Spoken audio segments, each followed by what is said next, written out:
Hello.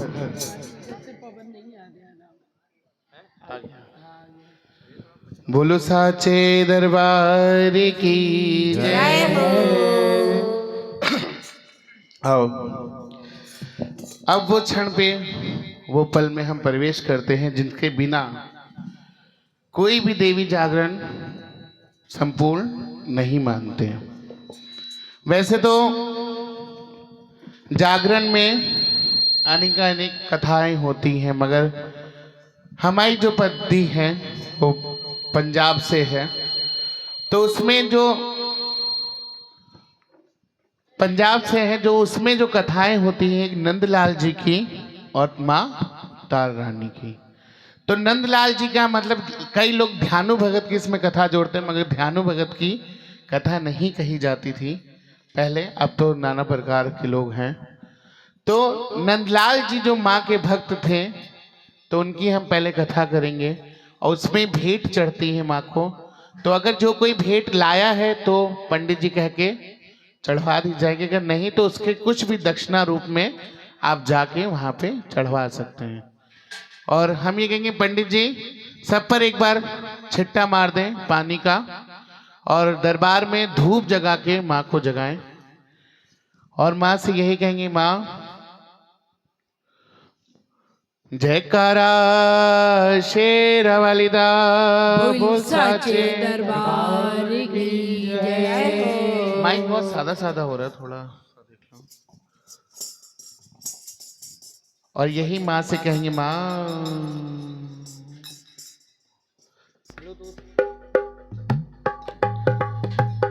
हो शेरा वाली तेरी रैन जागांगे, पहाड़ा वाली तेरी रैन जागांगे, माँ जागांगे, माँ जागांगे, माँ जागांगे, माँ जागांगे। हो शेरा वाली तेरी रैन जागांगे, पहाड़ा वाली तेरी रैन जागांगे, पहले पहरे तेरा करूं मैं भजन माँ।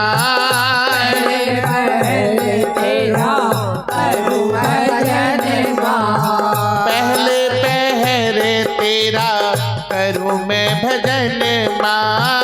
पहले पहले तेरा करूं मैं भजन माँ, करूं मैं भजन माँ, करूं जागरण माँ। करूं मैं भजन माँ, करूं जागरण माँ, करूं मैं भजन माँ, करूं जागरण माँ। करूं मैं भजन माँ, करूं जागरण माँ। मोह दीजो बुद्धि प्रकाश मैया जी, हो शेरा वाली तेरी रैन जागांगे, पहाड़ा वाले तेरी रैन जागांगे, दूजे पहरे तेरा करूं मैं भजन माँ। तुझे पहरे तेरा करूं मैं भजन माँ, करूं मैं भजन माँ, करूं जागरण माँ।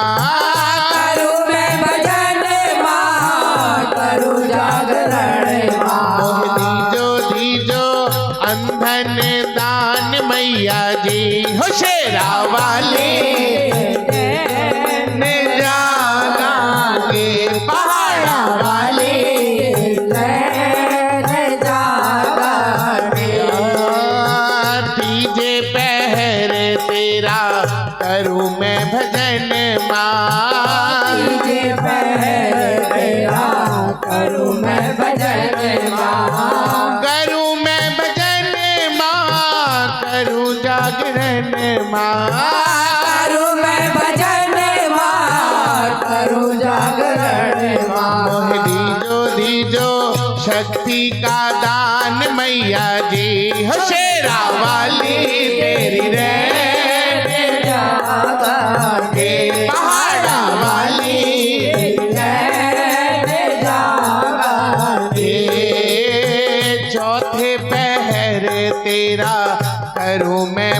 भजन माँ। चौथे पहर तेरा करूँ मैं भजन माँ। करूँ मैं भजन माँ, करूँ जागरण माँ। करूँ मैं भजन माँ, करूँ जागरण माँ। मोह दीजो भक्ति का दान मैया जी हो शेरा वाली। जागांगे पहाड़ा वाली, हो माँ जागांगे, माँ जागांगे,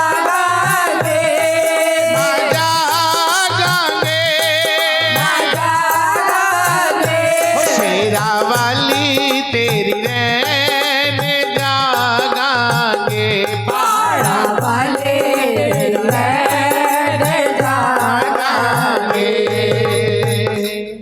कहते हैं कि शेरा वाली रैन तेरी जागांगे। कि माँ हम संसारिक सभी काम करके तब भी तेरा गुणगान करते हैं और पूरी रात आपको जगाते हैं और आप के लिए गाते हैं, मनाते हैं, रिझाते हैं। और कहते हैं कि जीवन के 4 पहर, वैसे तो 8 पहर होते हैं, 4 पहर दिन के और 4 पहर रात के। तो कहते हैं कि मनुष्य की 4 अवस्थाएं होती हैं। और पहली अवस्था बाल्य अवस्था, दूसरी किशोर अवस्था, तीसरी युवा अवस्था और चौथी वृद्ध अवस्था। कहते हैं कि माँ पहले पहर तेरा करूं मैं भजन माँ, करूं मैं भजन माँ, करूं जागरण माँ। कहता है कि जब माँ मैं प्रथम पहर में अपने बाल अवस्था में हूं तो मैं आपका गुणगान करूं, आपका ध्यान करूं, तो आप मुझे बुद्धि प्रकाश देना, अर्थात ज्ञान और शिक्षा से अवलोकित करना। क्योंकि यही वह अवस्था है जब मनुष्य सही गलत, सत्य असत्य, धर्म अधर्म का ज्ञान तभी कर सकता है जब उसमें बुद्धि होगी। फिर कहते हैं द्वितीय पहर तेरा करूं मैं भजन माँ, करूं मैं भजन माँ, करूं जागरण माँ।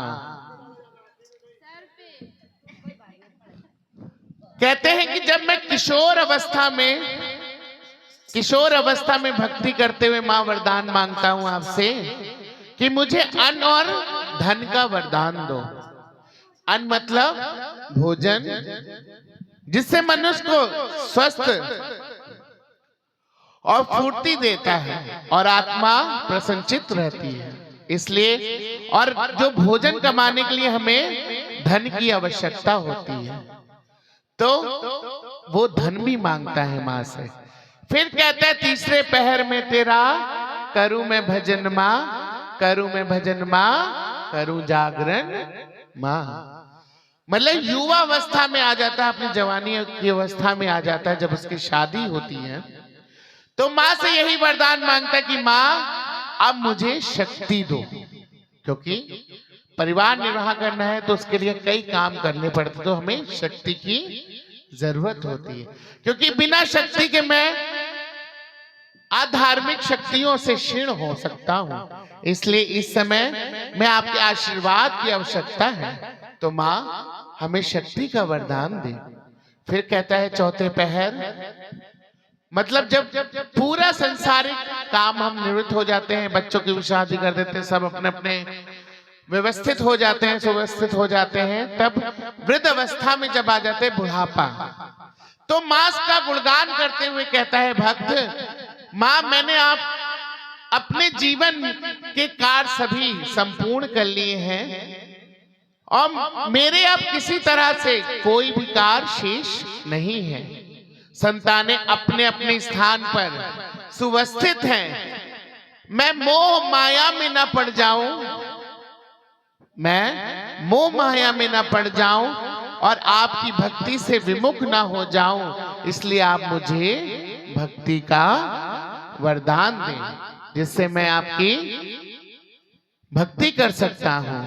तो ये थे जीवन के 4 पहर मनुष्य के, और हर पहर में माँ से कुछ न कुछ वो मांगता है। और अब वो छंद पढ़े जाएंगे जिसमें ये सृष्टि उपजी है। धीरे धीरे हम बताते जाएंगे कि क्या होता है। और आइए। हो शेरा वाली तेरी रैन जागांगे, पाड़ा वाली तेरी रैन जागांगे, शेरा वाली तेरी रैन जागांगे, पाड़ा वाली तेरी रैन जागांगे, हो माँ जागांगे, माँ जागांगे, माँ जागांगे, माँ जागांगे, हो लाटा वाली तेरी रैन जागांगे, पाड़ा वाली रैन जागांगे, आदिनीर मुख मंदर अंबिका, आदिनीर मुख मंदर अंबिका, मंदर अंबिका, मंदर अंबिका, अंदर अंबिका, अंदर अंबिका, जागे जोत महान शेरा वाली तेरी रैन जागांगे, पाड़ा वाली रैन जागांगे, हो लाटा वाली तेरी रैन जागांगे, पाड़ा वाली रैन जागांगे, प्रथमे जे उपजे रूप नारायण, प्रथमे जे उपजे रूप नारायण, रूप नारायण बाबा रूप नारायण, रूप नारायण बाबा रूप नारायण, जोते सबल मात शेरा वाली तेरी रैन जागांगे, पाड़ा वाली रैन जागांगे, द्वितीय जे उपजे देवी देवता, द्वितीय जे उपजे देवी देवता, देवी देवता, देवी देवता, देवी देवता, देवी देवता, चौथे सकल संसार शेरा वाली तेरी रैन जागांगे, पाड़ा वाली रैन जागांगे, पंजवे जे उपजे 5 पांडवा, पंजवे जे उपजे आज पांडवा, छठा नारायण देव शेरा वाली तेरी रैन जागांगे, पाड़ा वाली रैन जागांगे, 7वें जे उपजे 7 तिथियां, 7वें जे उपजे 7 देविया, 8वें अष्टभुजी मात शेरा वाली तेरी रैन जागांगे, पाड़ा वाली रैन जागांगे, 9वें जे उपजे 9वें नाथा, 9वें जे उपजे नवे नाथा, 10वें 10 अवतार शेरा वाली तेरी रैन जागांगे, पाड़ा वाली रैन जागांगे, 11वें जे उपजे 11 रुद्रियां, 11वें जे उपजे 11 रुद्रियां, 12वें 12 मास शेरा वाली तेरी रैन जागांगे, पाड़ा वाली रैन जागांगे, 13वें जे उपजे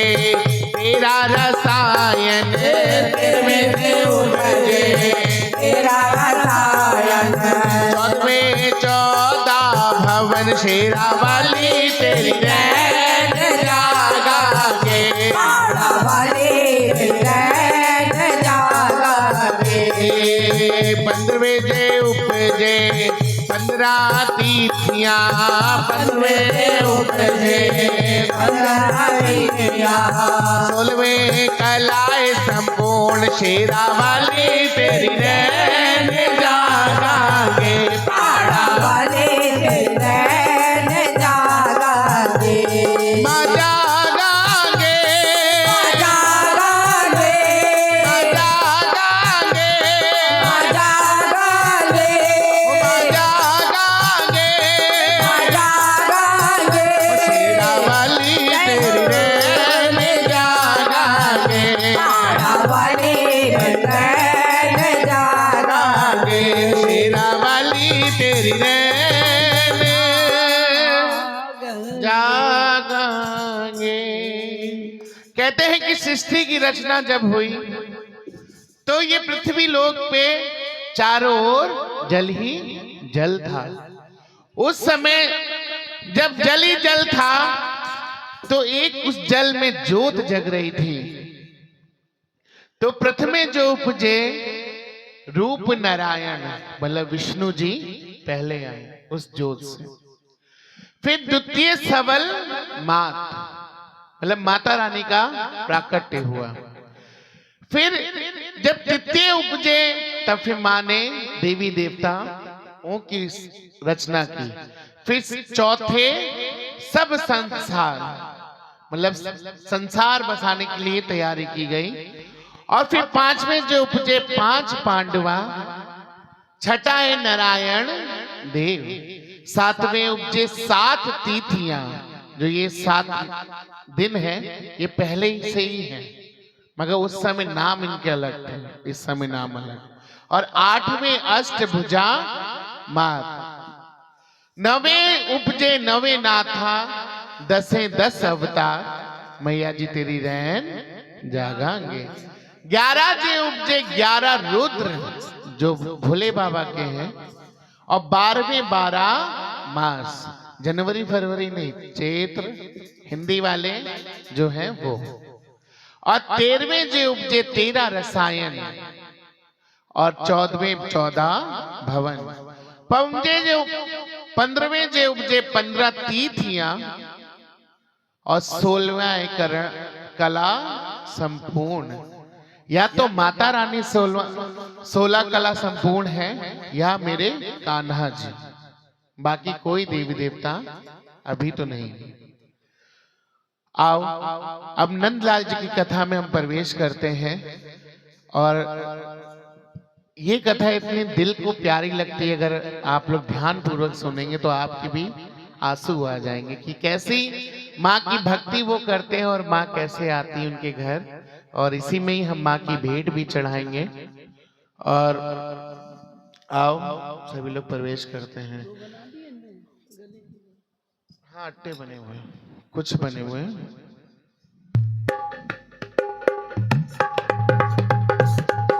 जयकारा शेरा वाली की दा, सच्चे दरबार की जय, जयकारा वैष्णो रानी की दा, सच्चे दरबार की जय, जयकारा कातनी मैया की दा, सच्चे दरबार की जय, जयकारा ज्वाला मैया की दा, सच्चे दरबार की जय, जयकारा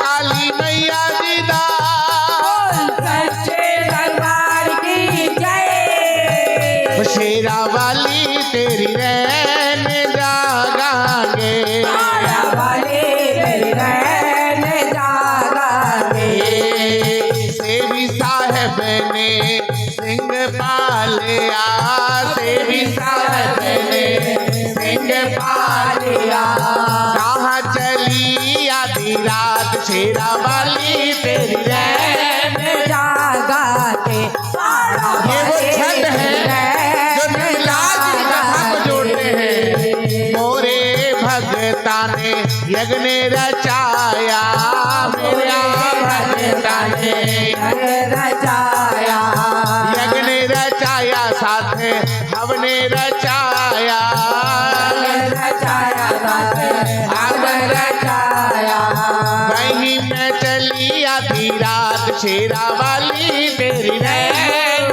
जागा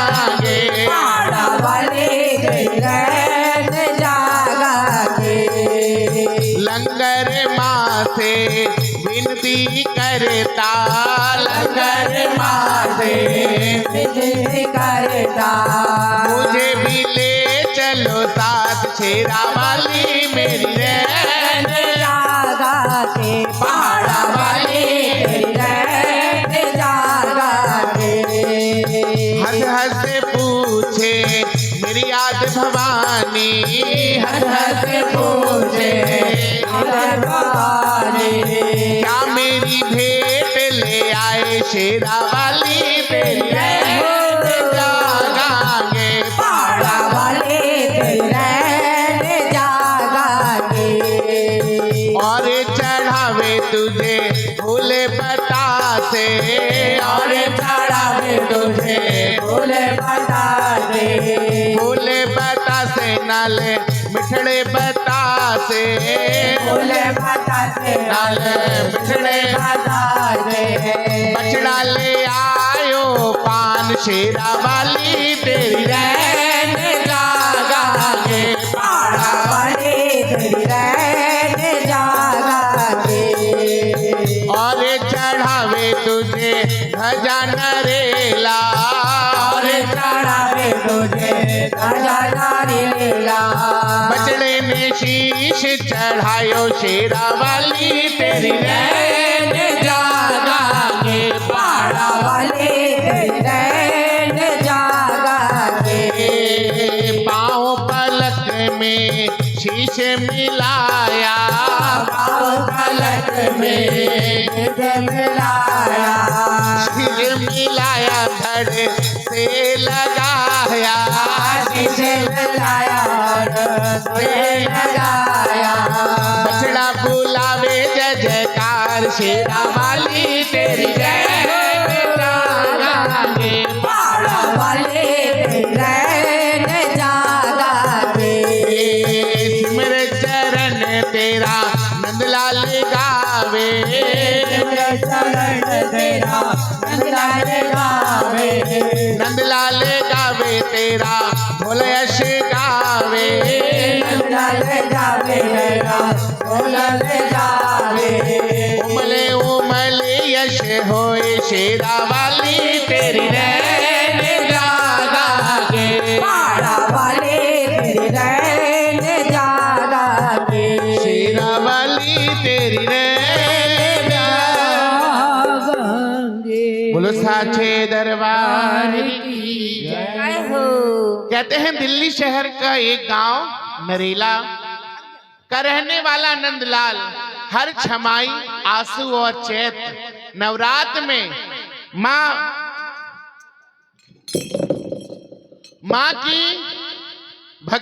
माँ के दर्शन को जाता था। उसकी वृद्ध अवस्था जब हो गई, जब बुढ़ापा आ गया, तो उसने माँ भगवती के दरबार में विनती की कि हे माँ, मैं आपके दरबार की यहाँ ऊंची ऊंची चढ़ाई चढ़कर नहीं आ सकता। मेरी आपसे विनती है, आपकी ज्योत मैं अपने घर में जगाऊंगा, आप वहीं आकर नूरानी ज्योत में अपने दर्शन देना। तो जागरण का दिन सुनिश्चित होता है, सब नगरवासी उनके घर आ जाते हैं और जागरण होने लग जाता है। तो अर्धरात्रि का समय था। माँ भगवती अपने शेर को तैयार करती हैं और जाने की तैयारी करती हैं। तो लंगरवीर कौन? हनुमान जी। लंगरवीर उनसे पूछता है कि हे माँ, आप कहाँ जा रही हैं और जाने का अभिप्राय क्या है? माँ कहती, लंगरवीर, मैं अपने भक्त नंदलाल के घर दिल्ली शहर के गांव नरेला जा रही हूँ। उसने मुझसे विनती की थी। तो लंगरवीर माँ से निवेदन करते हैं, कहते हैं, माँ, आप मुझे भी अपने साथ लेकर चलो। मैं भी उस भक्त के दर्शन करना चाहता हूं कि जिसके लिए आप स्वयं चलकर जा रही हैं। क्योंकि जहां जहां भी आपकी ज्योत जगती है, या तो आप मुझे भेजती हैं या भैरवबली बाबा को भेजती हैं। तो जगत जननी लंगरवीर का निवेदन स्वीकार कर लेती हैं और उनको भी अपने साथ ले चलती हैं। अब नंदलाल के घर, अपने घर में माँ की जोत जगाई है और अपने समस्त नगर निवासियों को कहा, भक्तों आज मेरे घर में माँ स्वयं आएगी और आज की रात्रि हम सब मिलकर माँ का नाम का जागरण करेंगे और माँ से मन चाहा वर पाएंगे। माँ समस्त दुखों को हरने वाली है और सुखों का भंडार भरने वाली है। जागरण की रात माँ भगवती के नाम का जयकारा भक्त नंदलाल के घर गूंज उठा। बोलो सच्चिया जोता वाली माता तेरी सदा जय हो। मगर रात्रि बहर हो जाती है और रात्रि के अंतिम पहर मतलब सुबह भोर होने लग जाता है, तब भी माँ नहीं आती। तो नंदलाल कहता है कि माँ ओ महारानी कब तारोगी माँ तारन वाली, महारानी कब तारोगे ओ माँ तारन वाली, महारानी कब तारोगे माँ तारन वाली, महारानी कब तारोगे तारन वाले, महारानी कब तारोगे। कहता है माँ चुन चुन कलियां फूल बिछाया, माँ चुन चुन कलियां फूल बिछाया, बंदा कहे घर मेरा, घर मेरा, ओ बंदा कहे घर मेरा, घर मेरा, ओ ना कर तेरा ना कर मेरा, ना कर तेरा ना कर मेरा, चिड़िया रैन बसेरा, महारानी कब तारोगे माँ तारन वाली, महारानी कब तारोगे माँ तारन वाली, महारानी कब तारोगे। माँ गठरी मैली साबुन थोड़ा,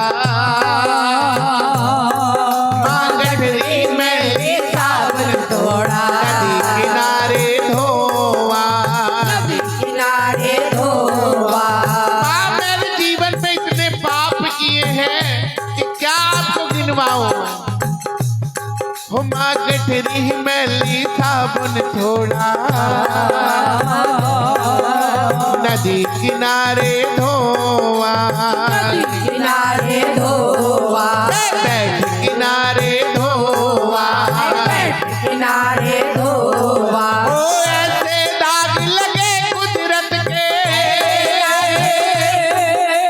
ऐसे दाग लगे कुदरत के, नले तवा नल रोमा, महारानी कब तारोगे माँ तारन वाली, महारानी कब तारोगे माँ तारन वाली, महारानी कब तारोगे। और बार बार माँ से यही विनती करते हैं और कहते हैं कि माँ उसकी विनती पे रीझ जाती है और कहती है माँ जगत जननी भक्त नंदलाल के घर पर दरवाजे पे आ खड़ी हो जाती है और अंदर लंगरवीर से कहती है, लंगरवीर नंदलाल से जाकर कहो माँ आ गई है। और नंदलाल दौड़ते हुए जब सूचना पाते हैं, दौड़ते हुए घर के द्वार पर जाते हैं और विनती करते हैं कि माँ आपके इस लाल से क्या गलती हो गई जो कि आप आई तो मगर दरवाजे पर ही खड़ी हो गई। तो माँ बच्चों के घर जब भी आती है सीधे अपने आसन पे बैठती है या अपने जहां पे उनका मान सम्मान होता सीधे आके बैठती, वो किसी से पूछने वाली नहीं है। तो आज ऐसा क्यों नहीं हुआ? माँ जगत जननी हंस पड़ती है। जगत जननी माँ कहती है नंदलाल जब किसी को अपने घर बुलाया जाता है तो उसके मान सम्मान के लिए कुछ भेंट देनी होती है, पर तूने मेरे लिए क्या भेंट रखी है? नंदलाल कहते हैं माँ आपके भक्तों और संतों से और पुजारियों से सुना है माँ को पान की भेंट बहुत पसंद है। पंडित जी, नीरज भाई वहीं पे आप हो जाओ, जैसे जैसे बताते जाएं आप चढ़ाते जाइएगा। माँ को पान की भेंट अर्पण करें, उसी पे लौंग, सुपारी, बताशा जो भी आपके पास है।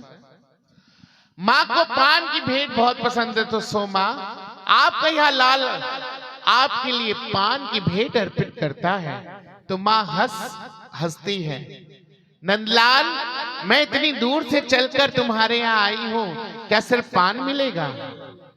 नंदलाल मेरे भक्तों तो मेरे दरबार में अपना सर्वस्व न्यौछावर कर देते हैं। तब नंदलाल निवेदन करते हैं कि हे माँ, आपके चरणों में अगर भक्तजन ध्वजा नारियल की भेंट अर्पण करते हैं तो आज आपका लाल यहाँ अपना शीश अर्पण करता है। और जिसको भी अगर भेंट चढ़ानी हो, अगर नहीं मिलाए तो उसको कुछ दक्षिणा लेके वहां माँ के सामने खड़े हो जाएंगे, ठीक है। और नीरज भैया अपने हाथ में वो भेंट ले लीजिए, जब हम बोले तब चढ़ाएगा और माँ से निवेदन करें जो भी इच्छा है आप हम सबकी तरफ से भी माँ से मांग लीजिएगा, ठीक है। और कहते हैं कि भक्त नंदलाल ने अपना शीश अर्पण करता है और इतने में कहते हैं कि माँ अपना शीश काटकर माँ भगवती के चरणों में अर्पित कर दिया। भक्त नंदलाल की यह भक्ति देख के जन समुदाय माँ की जय जयकार करने लगा। बोलो जयकारा वैष्णो माई जी दा, सच्चे दरबार की जय हो। महान भक्त भोलानाथ लिखते हैं ममता मई माँ की आंखों में खुशी के आंसू छलक आते हैं और पलक झपकते ही पहले जगत जननी भक्त नंदलाल का शीश धड़ से मिला देती है और नंदलाल माँ के चरणों में नतमस्तक हो जाता है और माँ से निवेदन करता है, हे माँ अब तो आप अपना आसन ग्रहण करो। तब आओ अपने इस लाल की कुटिया को पवित्र करो। माँ जगत जननी भक्त नंदलाल से निवेदन करती हैं कि नंदलाल आपका आज मैं तेरी भक्ति से अति प्रसन्न हूँ, जो चाहो वरदान मांग लो। नंदलाल कहते कि हे माँ आपका दिया हुआ सब कुछ मेरे पास है, मैं इसी में संतुष्ट हूँ। माँ जिसके पास संतोष का धन होता है उसको किसी की जरूरत नहीं पड़ती है। माँ कहती है नंदलाल फिर भी मैं कोई वरदान मांग देना चाहती हूँ। भोलानाथ लिखते हैं कि जब भी किसी भक्त ने कुछ भी मांगा है, संत ने परमात्मा से इष्ट से कुछ भी मांगा है तो संसार की भलाई के लिए ही मांगा है, अपने लिए किसी ने कुछ नहीं मांगा, जो सच्चे भक्त हैं। तो नंदलाल कहते हैं कि माँ जगत जननी से कहते हैं कि माँ आगे घोर कलयुग है, कलयुग में किसी के पास सत्य धर्म की पूर्णता नहीं रहेगी और माँ जिसके पास सत्य धर्म की पूर्णता नहीं होगी क्या वह आपका गुणगान कैसे करेगा? तब और माँ आपके किसी लाल से आज के बाद शीश की भेंट मत मांगना, क्योंकि सत्य धर्म के बिना आपका गुणगान नहीं हो सकेगा। माँ मैं चाहता हूँ कि आपका गुणगान हर गली हर मोहल्ले पहुंचे, आपकी जोत हर जगह जगा सके और तुम्हारे इच्छा अनुसार आपकी कृपा का पात्र बन सके। माँ कहती है नंदलाल आज के बाद मेरे दरबार में तुम्हारे इच्छा अनुसार शीश की भेंट नहीं दी जाएगी, परंतु शीश की तरह स्वच्छ साफ निर्मल वस्तु मेरे चरणों में अगर कोई अर्पण की जाएगी तो मैं उसे ही उसके शीश के रूप में स्वीकार करूंगी और मनचाहा वर दूंगी। नंदलाल माँ से निवेदन करते हैं कि आपकी कृपा से सृष्टि की एक ही वस्तु है जिसे कोई छूटा नहीं कर सकता। प्रकृति ने जिस फल में कठोर होते हुए भी निर्मलता स्वच्छता और स्वादिष्टता प्रदान की है, वह नारियल जिसके स्वरूप में मनुष्य के शीश के दर्शन भी हैं, आज के बाद आपके दरबार में यही भेंट अर्पण की जाएगी। आओ भक्तों माँ को भेंट करते हैं, फिर इसके बाद तारानी कथा में हम प्रवेश करेंगे। हो तेरे लाल हो शेरा वाली तेरी रैन जागांगे, पहाड़ा वाली तेरी रैन जागांगे, शेरा तेरी रैन जागांगे, पहाड़ा वाली तेरी और बोलो रैन जागांगे। मन से ही माँ को भेंट अर्पण करो और एक साथ क्या, ओ भेटाली जो मैया बछड़े खड़े हैं दरबार, भेटाली जो मैया दास खड़े हैं, भेटाली जो मैया बछड़े खड़े हैं दरबार, भेटाली जो मैया खड़े हैं दरबार, जुग जुग जीवे मैया जमुए दा राजा, जुग जुग जीवे मैया राजा, जुग जुग जीवे मैया जमुए दा राजा, जुग जुग जीवे मैया जमुए दा राजा, जिस तेरा भवन बनाया भेटाली जो मैया बछड़े खड़े हैं दरबार, भेटाली जो मैया बछड़े खड़े हैं दरबार, भेटाली जो मैया दास खड़े हैं दरबार, भेटाली जो मैया दासे खड़े हैं दरबार, पंजा पांडवा ने भवन बनाया, पंजा पांडवा ने घर बनाया, अर्जुन जबर डुलाया, भेटाली जो मैया बछड़े खड़े हैं दरबार, भेटाली जो मैया बछड़े खड़े हैं दरबार, पान सुपारी मजा धजा नारियल, पान सुपारी मैया ध्वजा नारियल, पान सुपारी मैया धजा नारियल, पान सुपारी मैया ध्वजा नारियल, भेंट करो स्वीकार, भेटाली जो मैया दास खड़े हैं दरबार, भेटाली जो मैया दासे खड़े हैं दरबार, दूर दूर मैया तेरा नीरज आया, दूर दूर मैया तेरा नीरज आया, मैया परिवार ले आया, नीरज आया मैया परिवार ले आया, भेंट करो स्वीकार, भेटाली जो मैया बछड़े खड़े हैं दरबार, भेटाली जो दासे खड़े हैं दरबार, भेटाली जो मैया बछड़े खड़े हैं दरबार, भेटाली जो मैया खड़े हैं दरबार, दूर दूर मैया तेरी भगत आए, दूर दूर मैया तेरे भगत आए, दूर दूर मैया तेरे भगत आए, दूर दूर मैया तेरे भगत आए, चरणन करो स्वीकार, भेटाली जो मैया बछड़े खड़े हैं दरबार, भेटाली जो मैया दासे खड़े हैं दरबार, ओ भेटाली जो मैया बछड़े खड़े हैं दरबार, भेटाली जो मैया बछड़े खड़े हैं दरबार, भेटाली जो मैया बछड़े खड़े हैं दरबार, भेटाली जो मैया बछड़े खड़े हैं दरबार, वो साचे दरबार की जय हो। जितना भी हो सके अट्टा अगर बन सके तो सबके गलों में अगर आ जाए तो बहुत अच्छी बात है, वरना कोई बात नहीं। बोलो साचे दरबार की जय हो।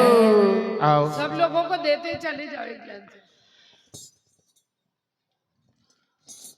जैसे कि माँ तारा रानी की जब कथा होती है तो उनके पूर्व जन्म में ही वो दोनों बहनें होती हैं। जो छोटी बहन होती है और जो बड़ी बहन का नाम तारा रहता है और छोटी का रुक्मणी।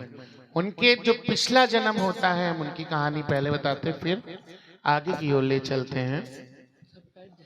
कि बड़ी बहन जो होती है वो भक्ति पूर्वक माँ की सेवा करती है और कान्हा जी में मतलब प्रभु की भक्ति में ही लीन रहती थी और हर एकादशी व्रत रखती थी। तो एक बार क्या हुआ कि उन्होंने अपनी छोटी बहन को बुलाया और कहा कि बहन जा इससे कुछ फूल ले आ माँ भगवती का, भगवान का पूजन हमें करना है, विष्णु नारायण जी का पूजन करना है, तो फूल लिया।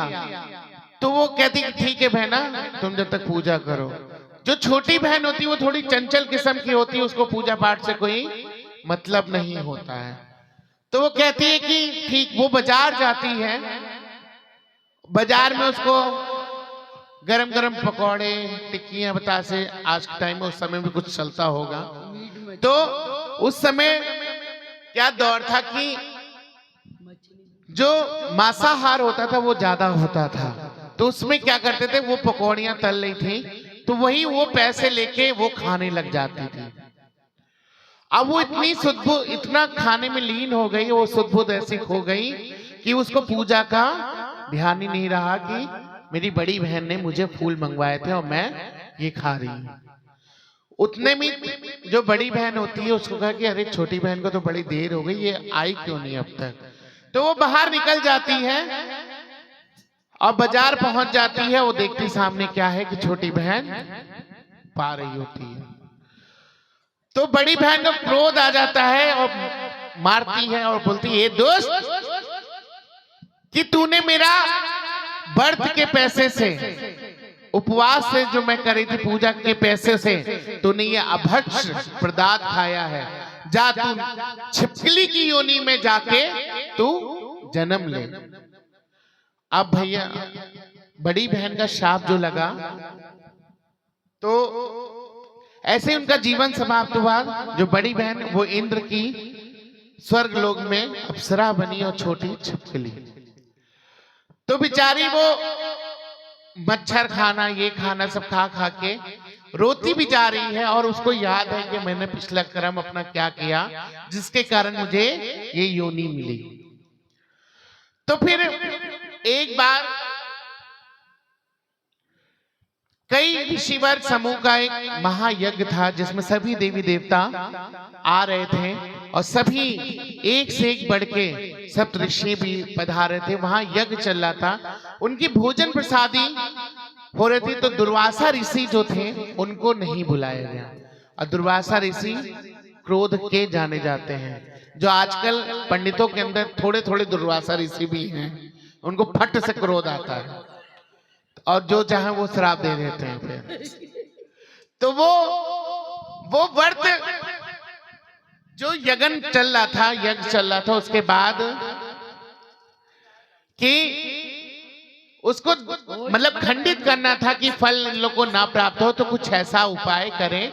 तो दुर्वासा ऋषि एक कौवे के रूप में उन्होंने अपना रूप बदला, कौवा बने और एक जहरीले सांप को अपने पंजों में दबाया और ले गए और जहां प्रसादी, भोजन प्रसादी बन रही थी वहां उसी खीर में डाल दिया। मगर उन लोगों को पता ही नहीं चला क्योंकि वो वहां पे थे नहीं। और ये सब नजारा कौन देख रहा था? पेड़ पे लगी छिपकली। छिपकली कौन थी? वो पिछले जन्म की छोटी बहन थी। तो अब जब ये हुआ तो दूसरा जब पुजारी लोग आए तो वो देखा कि खीर तैयार हो गई। तो जो मुख्य पुजारी थे तो वो आए कि जो सेवक लगे हुए थे, सेवकों खीर प्रसाद तैयार है, चलो सबको पवाए फिर भोग लगा के। तो कहते हैं हाँ। अब छिपकली ने क्या सोचा कि यही वो मौका है जो मुझे इस योनि से मुक्ति दिलाएगा।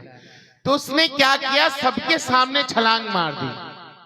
उसका उद्देश्य तो अच्छा था मगर जो ले जा रहे थे उनको पता नहीं था। तो जितने ऋषिवर के सामने मारे वो छप से एकदम देखे, अरे सारे जितने भी उनके जूनियर स्टाफ वाले थे तो सब लोग बोल गए कि अरे इसमें तो छिपकली गिर गई। तो जब बड़े महंत जी आए तो उन्होंने श्राप दे दिया गुस्से में कि तूने इतने भक्तों का, इतने संतों का तूने प्रसाद अपवित्र कर दिया है, जा तू आज से नीच योनि में ही जन्म लेगी। मगर वो कहते हैं कि जब फिर वो संत बोले कि जाओ सेवक, इसको कहीं गड्ढे में दबाए आओ, कोई इसको खा ना सके। तो जैसे ही वो गड्ढे में डालने लग जाते, उसमें से निकलता है मरा हुआ सांप। अब जब सांप निकलता है तो वो बड़े हैरान हो जाते हैं। तब उन्हीं महात्मा जी को वापस बुलाते कि महात्मा जी देखो, इसमें तो ये निकला। तब वो पहचान जाते कि छिपकली ऐसे ही नहीं कूदी थी, उसका काम यही था कि हम लोग की जान बचानी थी। तब उन्होंने बोला कि ठीक है, तू नीच कुल में ही रहेगी, मगर अब तुझे मानुष का जन्म मिलेगा। इधर इंद्र के राज में ही तार रानी का भी समय पूरा हो चुका, उनको धरती लोक पे आना था। तो कहां पे आते हैं, आओ पहले थोड़े छंद पढ़ते हैं, फिर कथा की ओर चलेंगे। हो शेरा वाली तेरी रैन जागांगे, शेरा वाली तेरी रैन जागांगे। और आज सच्ची में बताऊं कि ये बहुत साल बाद जो इतने साथ दे रहे ना, मुझे बहुत अच्छा लग रहा है। आप लोग को चाहे समझ आए ना आए, मुझे मतलब नहीं, मगर मुझे अच्छा लग रहा है। तो बहुत अच्छी बात है कि मेरे पुराने दिन याद दिला दिए बचपन के, जैसे हम लोग करते थे। तो कहते हैं हो शेरा वाली तेरी रैन जागांगे, शेरा वाली तेरी रैन जागांगे।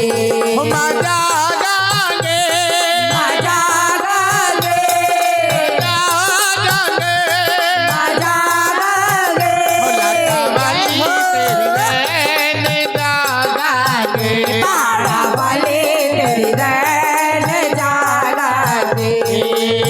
किस जन मेरा जग ने रचाना, किस जन मेरा जग ने रचाना, किस जन आए मेरे द्वार, शेरा वाली तेरी रैन जागेगा, शेरा वाली तेरी रैन जागांगे। रुकमन तेरा जग ने रचाना, रुकमन तेरा जग रचाया। तारा रानी आवे द्वार, शेरा वाली तेरी रैन जागांगे, शेरा वाली तेरी रैन जागांगे। रुकमन मीठे सपनों में खोई, रुकमन मीठे सपनों में सोई। बिसर गई पर भात, शेरा वाली रैन जागांगे, शेरा वाली तेरी रैन जागांगे। किस विधि माँ का जग ने रचाऊं, किस विधि माँ का जग रचाओ। किस विधि चौक भराऊं, शेरा वाली तेरी रैन जागांगे, शेरा वाली तेरी रैन जागांगे। गौ गोबर से अंगना लेपो, गौ गोबर से अंगना लेपो। गजमोती चौक भरा, शेरा वाली तेरी रैन जागांगे, शेरा वाली तेरी रैन जागांगे। हल्दी के सर डल रंग लीजो, हल्दी के सर डल रंग लीजो, भक्तों को दियो ए भुला, शेरा वाली तेरी रैन जागांगे, शेरा वाली तेरी रैन जागांगे।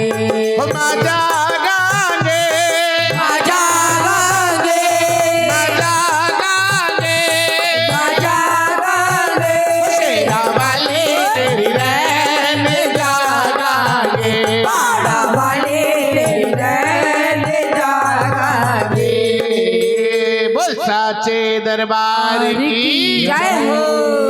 और जिसको अगर नींद आ रही हो तो अपने पानी का छिट्टा मार ले, और आप ध्यान से सुने। ये क्या बगल वाली को भी आ रही है, उठो। एक थे राजा, नाम उनका था स्पर्श।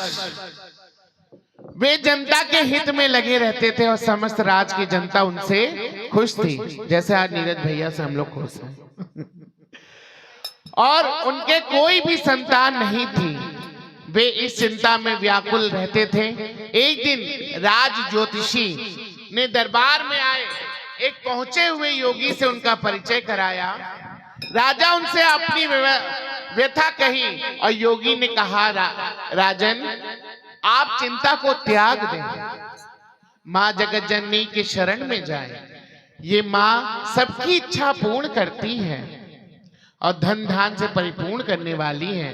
अंधों को आंख देने वाली, रोगी को निरोग बनाने वाली, बांझ को मात तत्व प्रदान करने वाली, गूंगे को स्वर देने वाली और बहरे को सब कुछ सुनाने वाली है। तुम उसका ध्यान करो। जब माँ भगवती प्रसन्न हो जाए तो जो तुम सोचोगे वह पूर्ण होगा।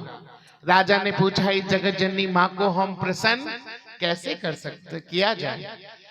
मैंने तो आज तक इनकी पूजा की नहीं। योगी ने कहा, राजन माँ की जोत जगाओ, पूर्ण रात्रि माँ के नाम का जागरण करो और उसके नाम का श्रवण करते और माँ को करो तो माँ प्रसन्न होती है। इतना सब कुछ बताकर योगी दरबार से चले गए। फिर राजा ने उसी रात्रि अपने सभी प्रिय बंधुओं को रात्रि में जागरण के लिए निमंत्रण किया और माँ की जोत जगाकर पूर्ण रात्रि जागते हुए माँ के नाम स्मरण करने लगा। रात्रि के अंतिम पहर में उसने उन गुणजनों से को याद किया जो माँ की अपार कृपा से धन धान हो गए थे और जिन्होंने माँ से मनवांछित फल प्राप्त हुआ। उनके उपरांत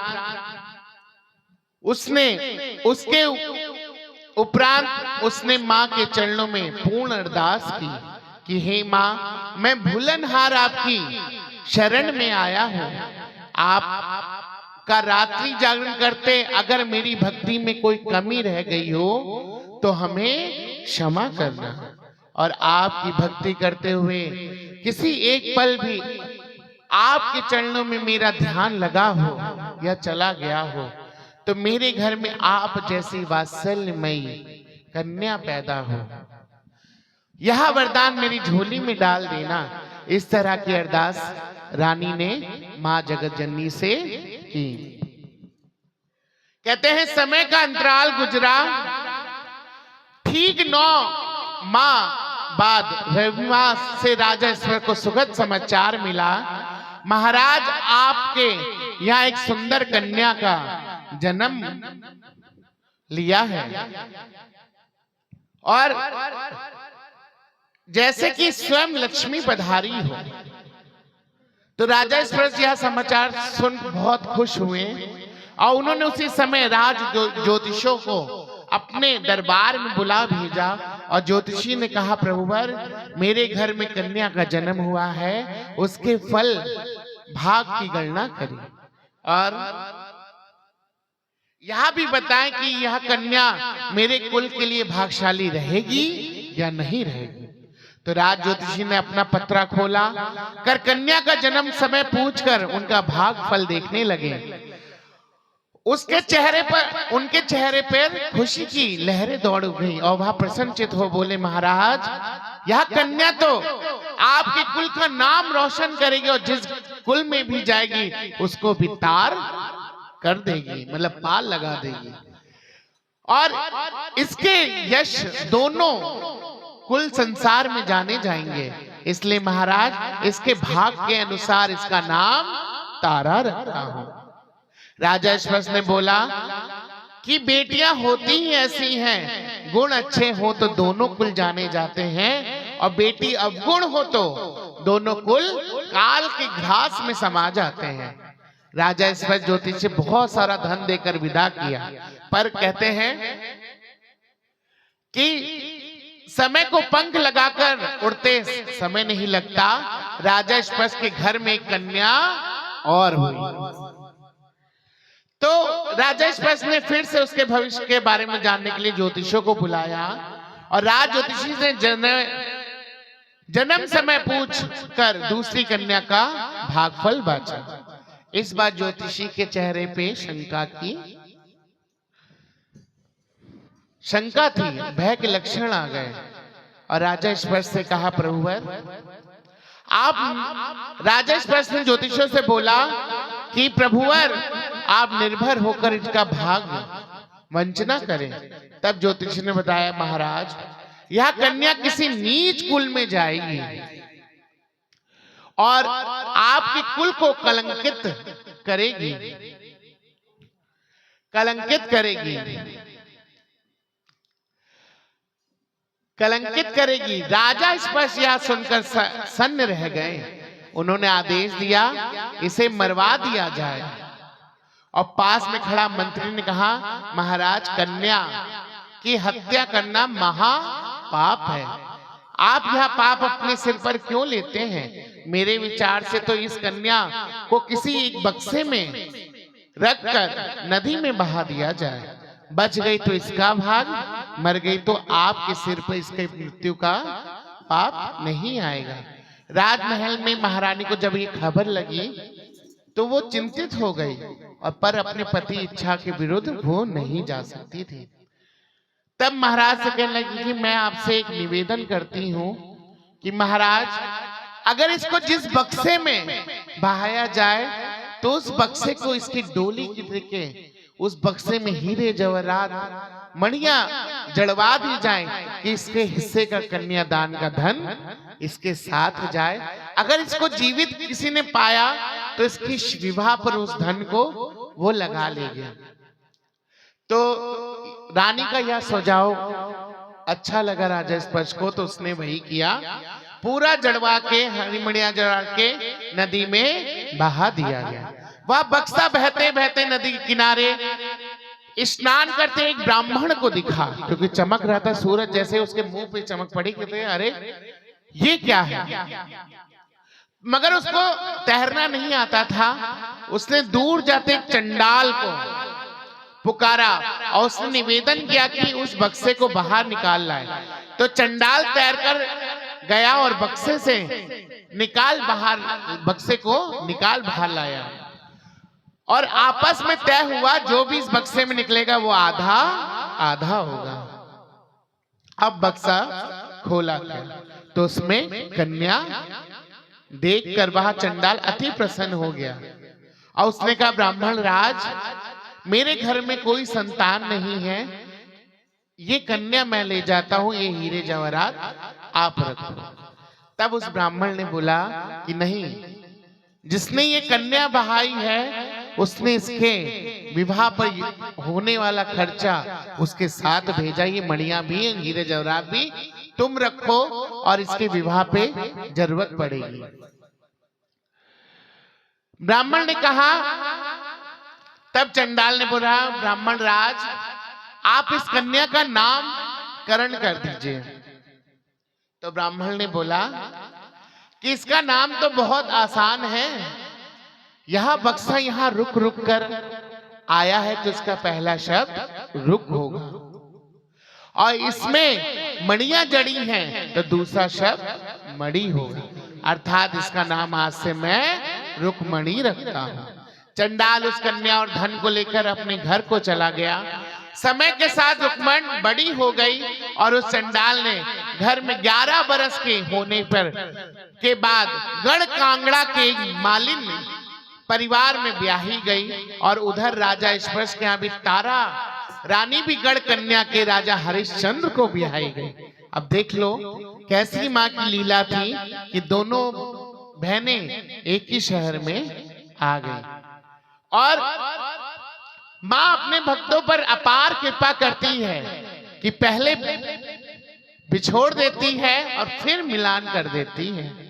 दोनों बहनें एक ही स्थान पर फिर आ गई, पर भाग का लिखा कोई टाल नहीं सकता था।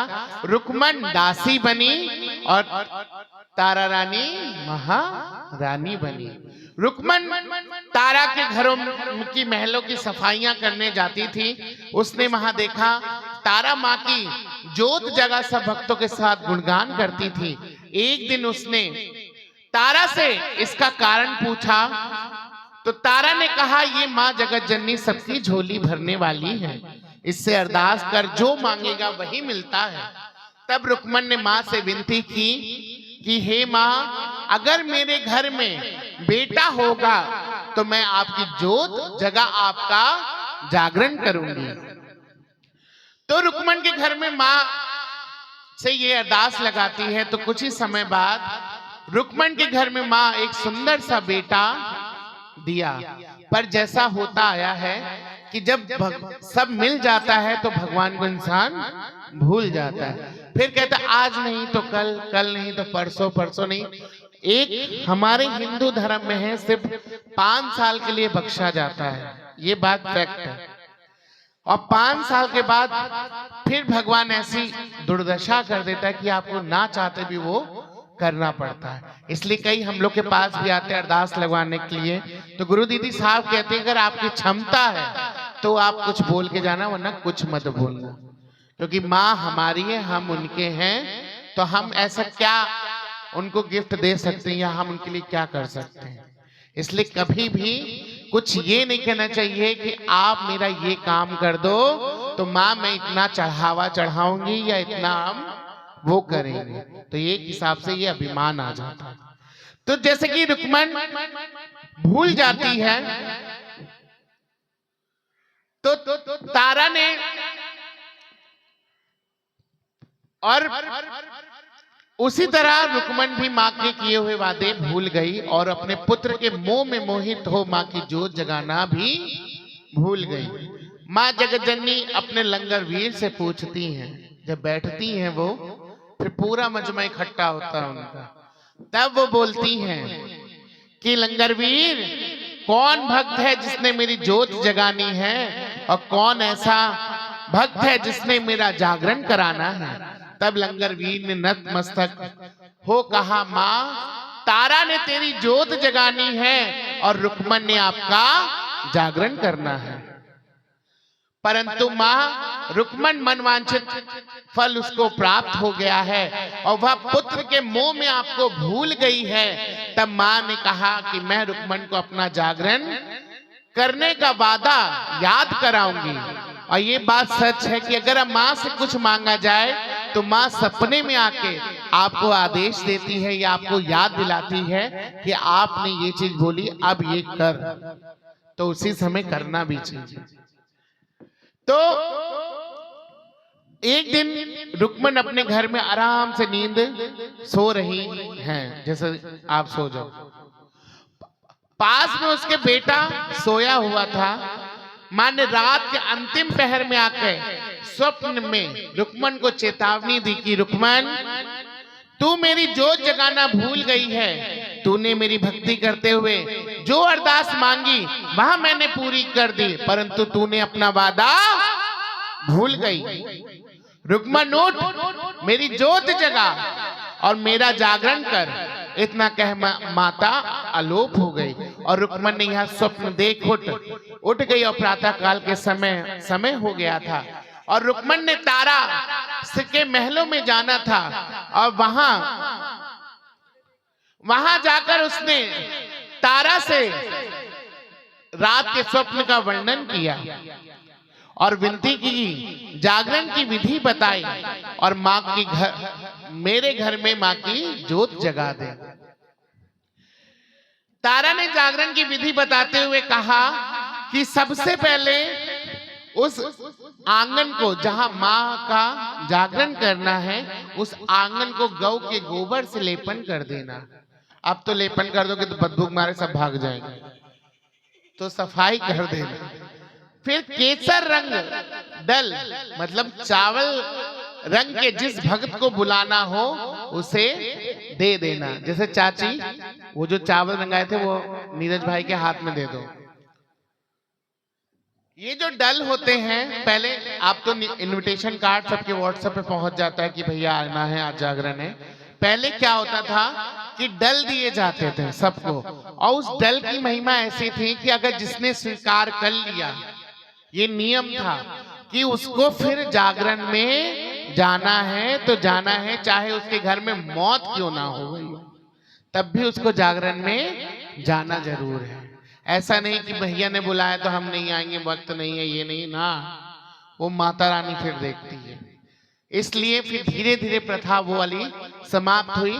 मगर तब भी भक्त लोग उसी समय रंग डल जो होते वो रंग के माँ के पास रख देते हैं और तारानी के समय माँ को अर्पण किया जाता है वो। और उसी चावल को ना भैया चावल लेके जोत पे ही छिट्टा मार के माँ पे छिट्टा मार दे, उसको खोल लें उसी समय। भैया खोलेंगे उस गांठ को, पोटली बनाई माँ की जोत में रखी है पीली, हाँ उसको खोल के माँ में ही छिट्टा जोत में कर दो। तो पहली बार पता चला। तो चावल रंग के भक्तों को बुलाना हो तो उसको दे देना और एक कलश में हीरे जवाहरात भर देना। और रुक्मन ने परेशान होकर कहा, तारा अगर मेरे पास हीरे जवाहरात नहीं होंगे तो क्या माँ मेरे घर नहीं आएगी क्या?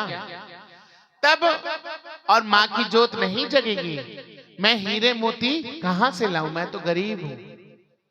तब तारा ने कहा, नहीं रुक्मन ऐसा नहीं है, माँ की पूजा के लिए किसी भी बड़े आडंबर की हमें जरूरत नहीं, ये जितना भी है ये सब हमारे मन का है। माँ कुछ नहीं मांगती। अगर माँ के सामने एक जोत बैठ के तालियों से भी अगर माँ को बुलाओगे तो वो भी उतने में ही प्रसन्न हो जाएगी।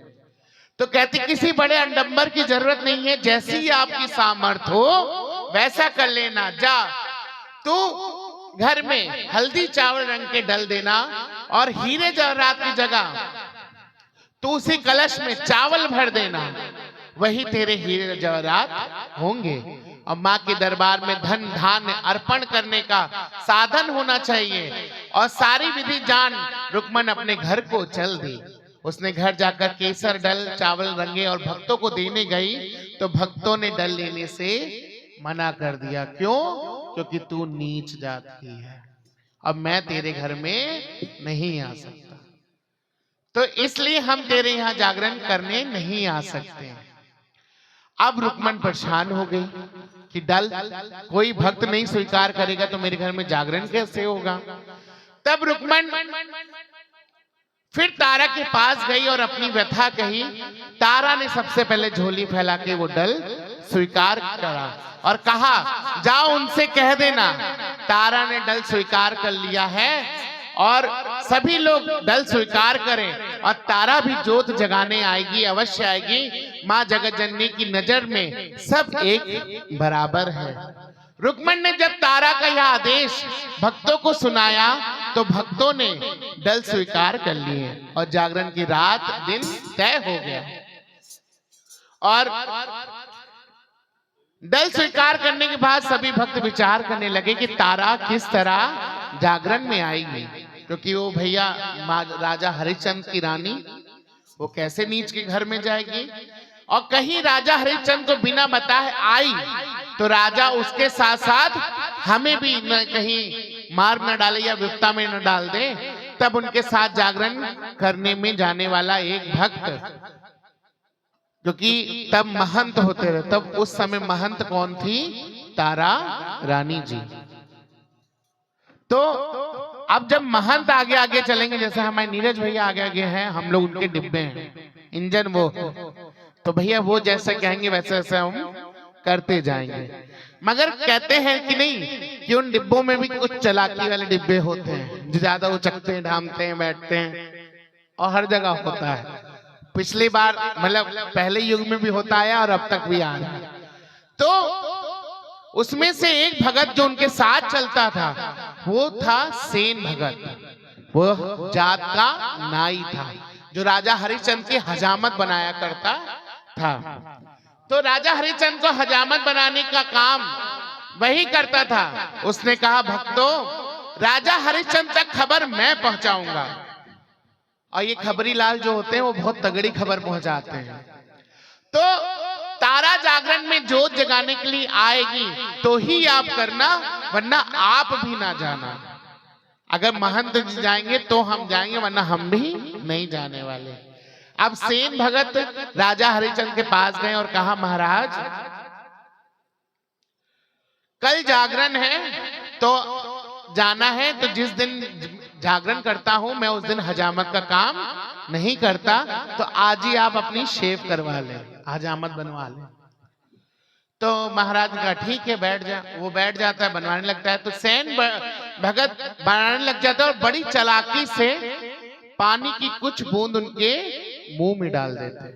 अब भाई अब राजा तिलमिला उठते कि अरे नाई, तूने ये कौन सा दुस्साहस किया कि तूने पानी डाल दिया अपने हाथ से और मेरा धर्म भ्रष्ट कर दिया। तब भैया जो सेन भगत होता है वो हाथ जोड़कर नतमस्तक खड़ा हो जाता है। उसने कहा महाराज मैं क्षमा चाहता हूं, परंतु महारानी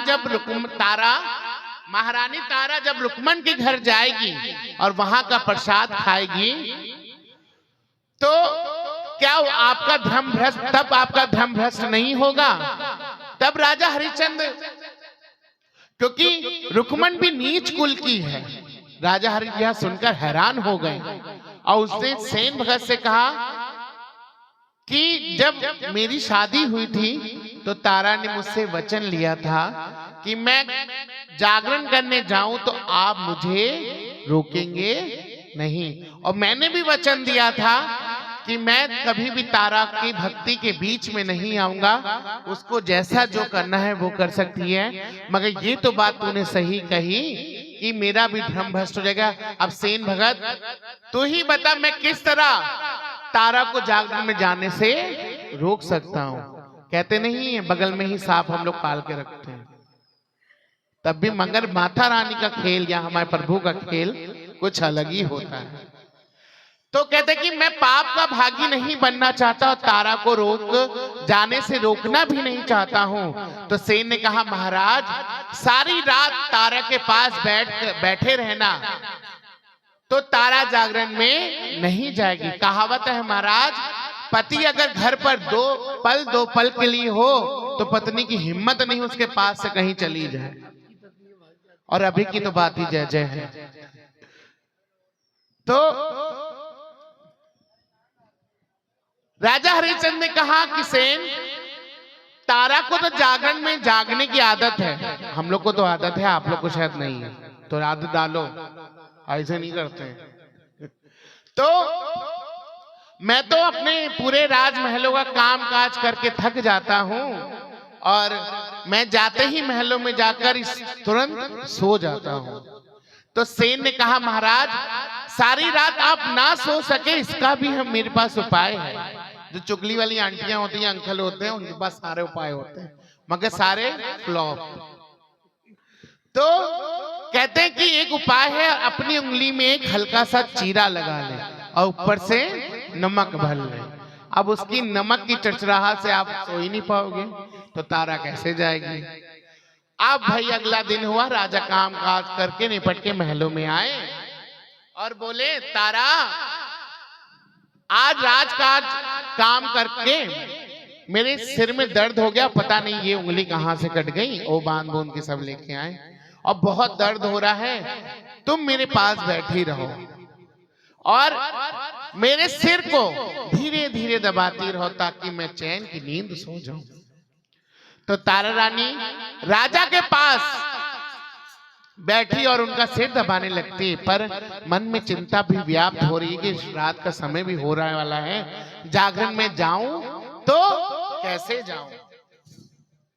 तारा ने मां जगत जननी अब की सोई इनकी कुर्सी उठा के धीरे गोमती किनारे रख दी, अपने आप उठ जाएगी। तो मां जगत जननी को पुकारा और मां से विनती की, हे मां मैं जागरण में कैसे आऊं, मैंने डल स्वीकार किए हैं, आप मेरी मदद कीजिए और राजा हरिश्चंद्र सो जाएं, ऐसा कोई उपाय करें। हो सुन मेरी मां तेरे जागे में आना है। तारा रानी मां से विनती करती कि मां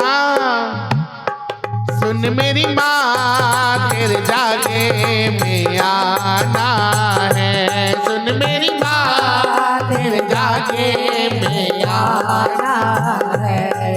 ओ रुकमन से किया वादा, रुकमन से किया वादा,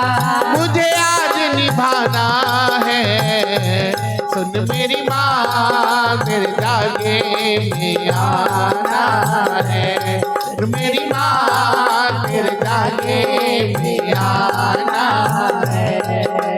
दल पूज के दाती स्वीकार किया है माँ, दल पूज के दाती स्वीकार किया है माँ। रुकमन का किया वादा तेरी जोत जगाने का, रुकमन का किया वादा तेरी जोत जगाने का। मेरा जागा राज रहा है, मेरा राज रहा है राज, मेरा जाग रहा है राजा, मेरा जाग रहा है राजा। इसको तू सुला दे सुन मेरी माँ, तेरे जागे में जाना है, सुन मेरी माँ तेरे जागे में जाना है। धीर चलो पवन जरा धीर चलो, धीर चलो पवन जरा धीर चलो, हाँ, धीर चलो पवन जरा धीर चलो। और देखती क्या है कि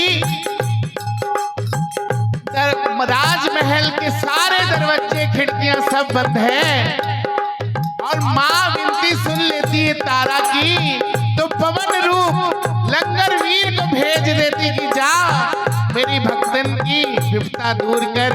तो वो इतनी तेज हवा भागती कि एक खिड़की खट से खुलती है और तेज हवाएं उसी कमरे में चल निकलती है। तब वो कहती तारा ओ धीरे चलो पवन जरा धीरे चलो, धीरे चलो पवन जरा धीरे चलो, धीरे चलो पवन जरा धीरे चलो, धीरे चलो पवन जरा धीरे चलो। तारा कहती है कैसे भवानी तेरी ज्योत जगाऊं, कैसे भवानी तेरी ज्योति में जगाऊं, ज्योति जगाऊं तेरी आरती गाऊं, ज्योति जगाऊं तेरी आरती गाऊं। या तो बुझ बुझ जाए पवन जरा धीरे चलो, या तो बुझ बुझ जाए पवन जरा धीरे चलो, ओ धीरे चलो पवन जरा धीरे चलो, धीरे चलो पवन जरा धीरे चलो। कैसे भवानी तेरी ध्वजा चढ़ाऊं, कैसे भवानी तेरे ध्वजा में चढ़ाऊं, ध्वजा चढ़ाऊं नाले पान चढ़ाऊं, ध्वजा चढ़ाऊं नाले पानी चढ़ाऊं। ध्वजा तो लहर लहराए पवन जरा धीरे चलो, धीरे चलो पवन जरा धीरे चलो, धीरे चलो पवन जरा धीरे चलो। निमिया तले झूला डाले मलनिया, निमिया तले झूला डाले मालिनिया, सातों बहनिया झूले झूलनिया, सातों बहनिया झूले झूलनिया। बादल तो घिरे घिरे आए पवन जरा धीरे चलो, ओ बादल तो घिरे घिरे आए पवन जरा धीरे चलो, ओ धीरे चलो पवन जरा धीरे चलो, धीरे चलो पवन जरा धीरे चलो, हाँ, धीरे चलो पवन जरा धीरे चलो, धीरे चलो पवन जरा धीरे चलो। माँ भगवती ने तारा की पुकार सुनी और तुरंत ठंडी ठंडी हवाएं चलने लगी। राजा हरिश्चंद्र उन हवाओं को खाते ही तुरंत सो गए। रानी तारा ने पीले वस्त्र धारण किए, क्योंकि विधि के अनुसार उन्होंने रुक्मण के घर में मां की जोत जगानी थी, और गहने पहने क्योंकि महारानी थी। और तारा ने जाने के लिए निगाह दौड़ाई तो सभी दरवाजे खिड़कियां बंद पाई, मगर एक खिड़की खुली नजर आई जिससे वो पवन आ रही थी। तो तारा अपनी साड़ियों की एक रस्सी बनाकर तुरंत फेंकती है और उसी के सहारे बाहर निकल आती है। और रात के समय घनघोर बिजली चमक रही होती है, पर तारा ने रुक्मण के घर रुक्मण को वचन दिया है और दल भी स्वीकार किए हैं, और मां का ध्यान करते हुए वह जागरण की ओर चल दी। और बिजली के चमकने से उसके गहने चमक उठते हैं, और राह में खड़ा एक चोर उनका रास्ता रोक लेता है, पर तारा रुकती नहीं है। वो भागने का प्रयास करती है और साड़ी का पल्ला वहीं फट जाता है और एक पैर की पायल वहीं गिर जाती है, पर तारा रुकती नहीं और जागरण को चली जाती है। और जैसे ही वो चोर वो पायल उठाए तुरंत वो अंधा हो जाए, उसको कुछ ना दिखाई दे, और जैसे ही पायल छोड़ दे वो सब देखे। तब वो समझ गया ये ऐसी वैसी पायल नहीं, ये कोई बहुत बड़ी भक्त है माँ की। और देखो माँ की लीला कि पीछे से राजा हरिश्चंद्र भी जाग गया, महाराज को भी जगा दिया। राजा हरिश्चंद्र उठते ही तारा को पास ना पाकर क्रोधित होकर उसके पीछे पीछे रुक्मण के घर चले जाते हैं, और रास्ते में वही चोर मिलता है जिसने तारा का रास्ता रोका था। बिजली चमकते ही तारा की गिरी हुई पायल राजा हरिश्चंद्र को नजर आ जाती है, और वह उस चोर से पूछता है कि जिस स्त्री की ये पायल है क्या उसे तुमने देखा है, वो किस ओर गई है? तब बोले कि महाराज वो सामने जो घर है ना, वहां हो रहे जागरण में वो स्त्री गई है।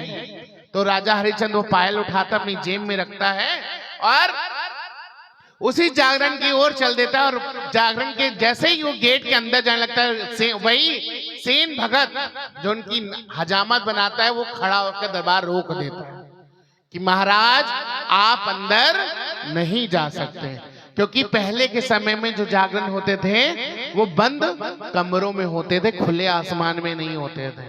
ये अब होने लगा है, क्योंकि उस दौरान जो भी ऐसी कहते हैं कि सेन भगत खड़ा राजा हरिश्चंद्र का रास्ता रोकता है और कहता है कि महाराज पहले आप इस कलश में कुछ अपनी कमाई का कुछ हिस्सा, कुछ मुद्रा इसमें डालें। चाची लोटा वो बनवाया था ना चावल वाला, बोले क्या हो, और जिसके पास जो भी हो उसमें डाल सकते हैं। क्या हुआ?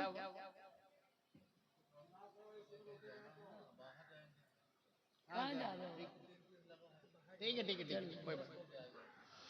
ठीक है ठीक है ठीक है। तो इस कलश में कमाई का कुछ हिस्सा अवश्य दान दे, और राजा हरिश्चंद्र स्वर्ण की मुद्रा उसमें डाल देते हैं। जब डाल देते हैं, लो स्वर्ण की मुद्रा, तो फिर अंदर जाने लग जाते हैं, तो सेन फिर उनको रोक देता है। तो राजा हरिश्चंद्र कहता है अब क्यों तुमने रोका, मैंने मुद्रा डाल तो दी, अब तो जाने दो। सेन भगत कहता है महाराज आप अंदर ना जाएं, क्योंकि अंदर जो भी पूजा विधि होती है सभी से लीजिए। चाची आप ले लो, नीरज भाई को बिठा दो, और इसमें जो भी होगा वो चाची का ही है, ठीक है। और सेन कहता है अंदर जो भी पूजा विधि चल रही है उसमें अज्ञानी गलत धारणा बना लेता है, क्योंकि पहले के जागरण में बलियां चलती थी और बलि प्रथा बाद में बंद हुई, और तब बलि ऐसी चढ़ती थी कि बकरे को बलि दी जाती थी और पल में ही बकरा जिंदा भी हो जाता था, ऐसा होता था। तो राजा हरिश्चंद्र अंदर नहीं जाते हैं, पर बाहर खड़े खड़े सभी नजारा देखते हैं खिड़की के माध्यम से। तारा कहती है भक्तों जल्दी करो, माँ की आरती की जाए, क्योंकि मैं अपने राजा को बिना बताए आई हूं और उसके जागने से पहले महल भी पहुंचना है। सूर्योदय होते ही राजा जाग जाएंगे। भक्तजन आरती करते हैं और तारा झोली में माँ का प्रसाद लेकर चल पड़ती है। वह प्रसाद का सेवन नहीं करती है, माँ नाराज हो जाती है। आप लोग को जब भी कभी कोई प्रसाद मिले तुरंत मुंह उसको थोड़ा सा लगा ले, अगर पूरा नहीं खा पाए थोड़ा जरूर खाना चाहिए। तो थोड़ा सा खाना चाहिए। और प्रसाद के अगर आप अवज्ञा करते हैं तो उसका आप श्री सत्यनारायण भगवान कथा सबने पढ़ी कि प्रसाद त्यागने से क्या होता है। तो ऐसे ही तारा ने भी माँ का प्रसाद वहां नहीं खाया, इस चक्कर में माँ नाराज हो गई। अब जैसे ही बाहर निकलती राजा हरिचंद तारा को बाहर निकलते ही रोक लेता माता है। रानी को चढ़ा देना। अभी रुको रुको भाई। तारा से कहते हैं तारा अपनी झोली में जो लाई है वह मुझे दिखा। तारा रानी राजा हरिचंद को वहां देखकर विस्मित रह जाती है और मां जगत जननी से विनती करती है कि अपने द्वारा हुई भूल की क्षमा मांगती हूँ कि हे मां, मैंने आपके प्रसाद को नहीं खाया, इसलिए मुझे क्षमा कर दो। तो मां आप मेरी मदद करो, क्योंकि मेरी झोली में जो कुछ है वो राजा को पसंद नहीं आएगा। कहते हैं जहां कहीं भी माँ की जोत जगती है या जागरण होता है वहां माँ का दास, लंगरवीर और भैरव अवश्य होते हैं। रुक्मन के जागरण में भी लंगरवीर विराजे थे। उन्होंने तुरंत जाकर ये तारा की दशा देखकर माँ को तुरंत सारा हाल बतलाया। माँ पवन रूप में तारा के पास आकर खड़ी हो गई और तारा से कहा, तारा अपने राजा को झोली खोल के दिखा।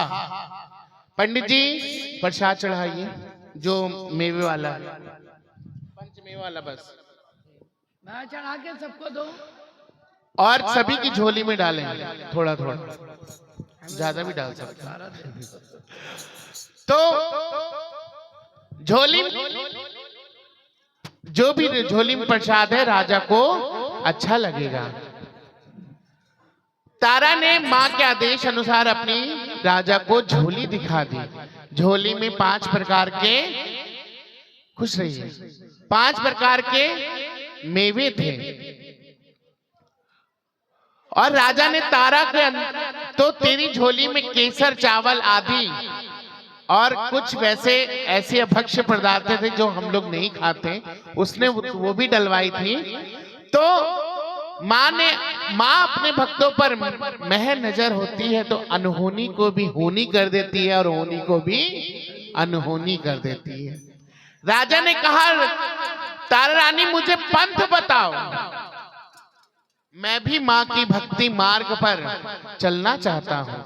तारा कहती है, राजा जी महल चलो, मैं वहां बताऊंगी, यहाँ सब कुछ नहीं दिखाऊंगी और वहीं जाके बताऊंगी। महल में आकर तारा रानी कहती है, राजा जी माँ का पंथ देखना जानना चाहते हो तो भेंट देनी पड़ती है। और ये बात सच है कि अगर इनकी भक्ति मार्ग पर अगर कोई चलता है तो उसको कुछ ना कुछ त्यागना जरूर पड़ता है। वो अपने जीवन में कुछ ऐसी वस्तुएं का त्याग कर देना चाहिए, तभी माँ की भक्ति भी मिलती है। चाहे माँ की भक्ति हो, हरि की भक्ति हो, मतलब भक्ति जो लाइन है वो कुछ ना आपके त्याग से ही कुछ ना कुछ आपको वो फल देगी। तो राजा हरिचंद कहता है, तारा जो तू कहेगी मैं करूंगा, जो तू कहेगी मैं करूंगा, जो भेंट कहेगी मैं अर्पित करूंगा, पर माँ की भक्ति की शक्ति अवश्य देखूंगा। तारा कहती है कि राजा जी, हाँ सबको दे बेटा, पहले हम लोग को दे दो। यहाँ चाचा दे दो, वो पकड़ थमा, ऐसे नीचे से निकालना। हाँ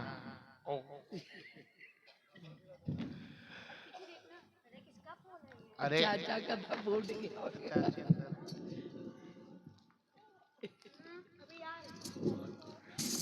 तो जो भी भेंट कहेगी मैं करूंगा, और पर माँ की भक्ति की शक्ति अवश्य देखूंगा। तारा रानी कहती है राजा जी सबसे पहले इसको नीरज खाओ पहले। नहीं नहीं, पहले आप लो, आप महंत।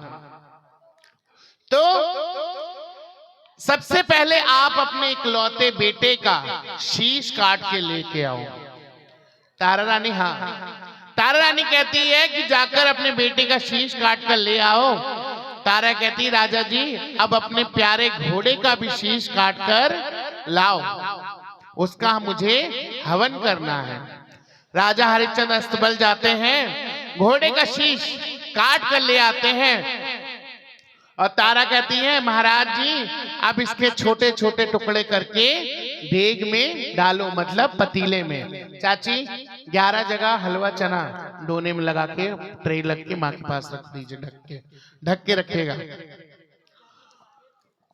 और देग में लेके आओ और उसमें चूल्हे पर रखो। और महाराज वही करते हैं। फिर जाते हैं राजमहल और अपने बेटे को बुलाते हैं, सुंदर। तो कहता हाँ पिताजी। जैसे ही वो आता कहते आज तेरी माँ ने कुछ मांगा है, टूफ तो नहीं करेगा, आंख बंद कर। सोचो महाराज ने लिया अपनी तलवार अपने बेटे में मारी भम, और उनका शीश काट के ले आया और उसके बेटे का ले आया, और उसको भी छोटे छोटे टुकड़े करके देग में चढ़ा दिए। मगर महाराज इनके कहे अनुसार करते हैं, रानी के कहे अनुसार महाराज करते, परंतु चूल्हे में आग नहीं जलाते। और क्यों नहीं जलाते चूल्हे में आग? कहते हैं कि तारा मैंने रुक्मन के घर देखा था, तूने ऐसे चावल फेंके थे तो जोत जग गई थी, अब तू इसमें आग जला। तब कहते कि महाराज जोत जगाई जाती है उससे प्रकाश होता है, जलाई नहीं जाती। तभी हम लोग, अब पंजाबियों में तो हम लोग कहते हैं, मगर आप लोग सब लोग ये कहते हो जलाओ जलाओ। जलाना नहीं कहा जाता, जगाना कहा जाता, या जगाओ। तो जोत जगाई जाती है, जलाई नहीं, क्योंकि जलाई चिता जाती है। चूल्हे में आग जलाई जाती है, जगाई नहीं जाती। और चूल्हे में आग जलने से तपिश होती है। राजा कहते हैं शब्दों का हेर फेर मुझसे मत कर, जैसे तूने वहां ज्वाला जी प्रकट की अब यहां भी कर। अब तारा रानी कहती कि मां फिर मैं संकट में हूं, अब आ। तब कहती मां को पुकारती है और मां से कहती है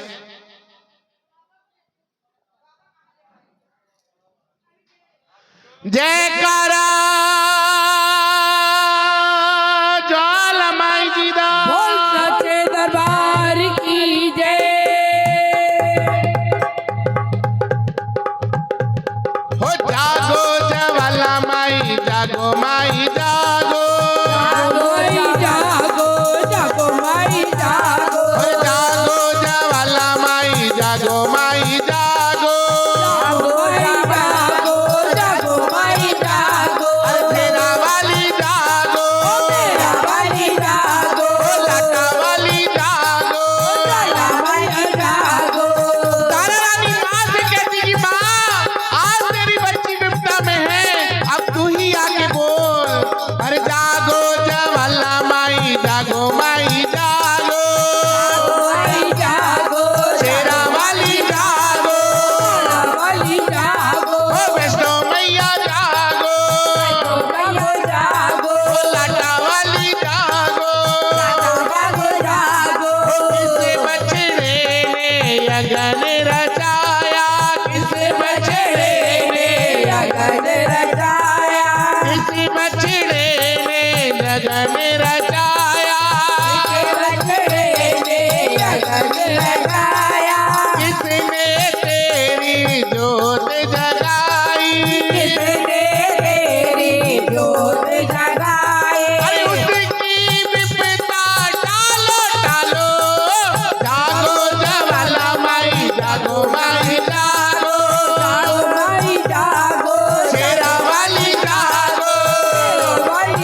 यही विनती करती है, माँ से माँ सुन के प्रकाश देती है। और तारा कहती है, राजा जी जाकर देखो प्रसाद बन गया। तो राजा कहता है, बिना आग के कैसे तुम्हारा प्रसाद तैयार हो जाएगा? मगर तारा कहती, जाओ तो जाकर देखो, ढक्कन हटा के देखो, प्रसाद तैयार हो गया है। तो जैसे ही राजा देख का ढक्कन हटाता है, पतीले से ढक्कन हटाता है, उसमें क्या दिखती है? माँ की जोत। बोलो सच्चिया जोता वाली माता तेरी सदाई जय। जयकारा ज्वालामाई जिदा सच्चे दरबार की जय। तारा से भाव विभोर होकर कहता है राजा, तारा वहां तो माँ की जोत जग रही है, पर मेरे बेटे और घोड़े का कुछ अता पता नहीं है। तो तारा रानी कहती है, राजा जी उस तैयार प्रसाद को 5 थालियों में बांट दियो, सजाकर ढक कर रख दो। चाची हो गया? अब 1 दोना उठाइए और 5 दोने ना जोत में ही रख दीजिए चारों तरफ। कहते हैं कि 5 थाली सजाकर ढक के रख दो। राजा वैसे ही करते हैं। तारा कहती, राजा जी पहली थाली माँ को अर्पण करो। माता रानी के लिए पहली थाली निकालें और दूसरी थाली मुझे दो और तीसरी थाली आप स्वयं ग्रहण करो। और राजा रानी के कहे अनुसार करती है, परंतु अपनी थाली हाथ में लेते ही पुत्र और घोड़े के बिछो से राजा के आंसू बहने लगते हैं। और जैसे ही वो प्रसाद खाता है तो उसके बेटे की एक छोटी सी उंगली उसके दांत के नीचे आ जाती है। तो वो एकदम से वो रोन पड़ता है फूट फूट के। राजा चाहे वो कितना भी हो, मगर वो पिता तो पिता ही है ना। वही वही वही वही वो उसमें लिखा है, मुझे दो, मुझे नहीं दो, नहीं रखो। तो राजा हरिश्चंद्र से फिर वो बोलती है, रानी अरे मनवाना डुलावे राजा, मनवाना डुला, मनवाना डुलार राजा, मनवाना डुलार। अरे मनवाना डुलावे राजा, मनवाना डुलाव राजा, मनवाना डुलावे राजा, मनवाना डुलाल राजा, मनवाना डुलावे राजा, मनवाना डुला, मनवाला डुलाल राजा, मनवाला डुलाल। मगर कहता है कि राजा से, रानी इसका तू कोई यतन कर ले, कोई रतन कर ले, इसका तू कोई यतन कर ले, तो कोई रतन कर ले। मन नहीं मेरे कोल विराजा, मनवाना डुला, मन मेरे नहीं कोल विराजा। मनवाला डुलाल। कहते रानी से कि रानी मैं अपने बेटे और घोड़े को खोकर अपने दिल से, चाहे मैं कितना बड़ा ही राजा क्यों ना हो, मगर उसके प्रति तो मोह और प्यार है ना, उसके कारण ये आंसू आ रहे हैं। और ये रानी, ये तो तेरा भी बेटा था जिसको तूने ही मरवा दिया। एक ही लाल था तूने जाया, एक ही लाल तूने जाया, एक ही लाल था तूने जाया, एक ही लाल तूने जाया। मेरे हाथों वो मरवाया, मेरे हाथों क्यों मरवाया, मेरे हाथों वो मरवाया। मेरे हाथों वो मरवाया। कहता रानी होती कोई और बेरानी, होती कोई और, होती कोई और रानी, होती कोई और। रोती होई होर बेरानी, रोती होई हो, रोती होई और रानी, रोती कहती होई कि जो तूने और। लाल मरवा दिया, तू कैसी माँ है अगर कोई और होती तो कितना रोती इससे बिछड़ने के बाद। मगर रानी, अब मैंने माँ की शक्ति देखी है और मुझे इतना मालूम है कि तू ही मेरे बेटे को वापस ला सकती है। सुंदर सा मेरा बेटा मिला दे, सुंदर सा मेरा बेटा मिला दे, सुंदर सा मेरा बेटा मिला दे, सुंदर सा मेरा बेटा मिला दे, नीला नीला घोड़ा हला दे, नीला नीला घोड़ा ला दे, नीला नीला घोड़ा हला दे, नीला नीला घोड़ा ला दे। ले ले जितना मोल वे रानी, ले ले जितना मोल, ले ले जितना मोल रानी, ले ले जितना मोल, ले ले जितना मोल वे रानी, ले ले जितना मोल, ले ले जितना मोल रानी, ले ले जितना मोल। तारा रानी कहती है कि राजा जी, माँ की शक्ति अपरंपार है, उसके दरबार में झोली फैलाकर मांगो तो वहां देती है। तो राजा माँ के दरबार में विनती करते कि हे माँ, मैं भूलनहार आपकी महिमा समझ नहीं सकता, आपकी शक्ति को देखने की जिद कर बैठा, यहाँ मेरी गलती है, मेरी गलती को क्षमा करें और मैं आपकी शरण में आया हूँ। माँ ने राजा हरिश्चंद्र को आशीर्वाद दिया। तारा कहती, राजा जी अब ये चौथी थाली जो है वो ले जाओ और अपने प्यारे घोड़े को उसके हिस्से का प्रसाद दे आओ। तो राजा सोचता है कि मैंने ही अपने हाथों से मारा अपने घोड़े को, ये कह रही चौथी थाली ले जाकर घोड़े को दे आओ। तो कहते कि चलो, तारा ने बोला है कुछ ना कुछ तो होएगा जरूर। तो वो जाता है घुड़साल की तरफ और वहां देखता क्या है कि सामने उसका घोड़ा जीवित खड़ा है, उसको कुछ नहीं होता है। और जैसे ही राजा जी थाली का ढक्कन हटाते हैं तो उसमें घोड़े का पसंदीदा क्या होता है व्यंजन, चने, काले चने होते हैं और उसके सामने रख देते हैं और घोड़े को राजा प्रसाद देकर वापस आ जाते हैं। फिर तारा रानी कहती है कि अब ये पांचवी थाली ले जाओ और अपने बेटे को जाकर दे आओ। राजा पांचवी थाली लेकर खुशी खुशी राजमहल दौड़ता, क्योंकि जब घोड़ा उसने वापस दे लिया तो बेटा भी जिंदा मिलेगा। तो आवाज देते हैं कि सुंदर बेटा सुंदर, बार बार आवाज देते हैं, मगर सुंदर बेटे का कुछ पता नहीं होता। तो उसके आंसू आ जाते हैं, कहीं धोखा तो नहीं हो गया। मगर फिर सोचते हैं कि तारा ने झूठ नहीं बोला होगा, उसने अपने बेटे के लिए भी तो प्रसाद भेजा है। वो फिर से दिल सवाल लगा था कि बेटा सुंदर, तो बेटा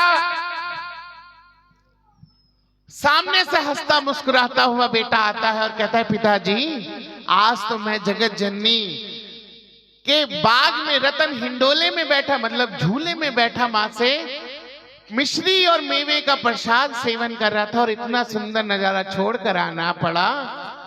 पर पिताजी आप मेरे लिए क्या लाए हैं? राजा कहते हैं, बेटा तेरी माँ ने तेरा प्रसाद भेजा है, स्वीकार करो। और बेटा पुलकित होकर कहता है, जरूर माँ ने कोई मीठी चीज भेजी होगी। तब